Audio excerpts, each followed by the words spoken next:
Hey friends, if you wish to disable on-screen keyboard at startup on Windows, then please watch this video. Now, ideally, we disabled startup applications through the task manager, but the on-screen keyboard is not a normal application. It is a system application and a part of the computer settings. So here's what you will have to do. Search for touch keyboard in the Windows search bar and click on touch keyboard settings. Now, corresponding to touch keyboard, click on this downward pointing arrow.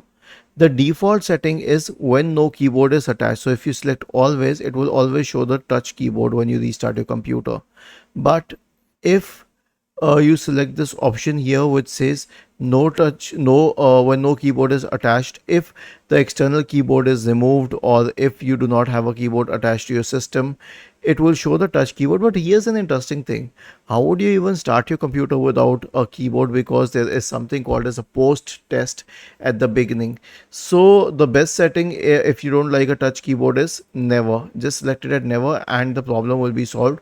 Obviously, you will still have to restart the computer. Was this helpful? If yes, then please subscribe to the channel.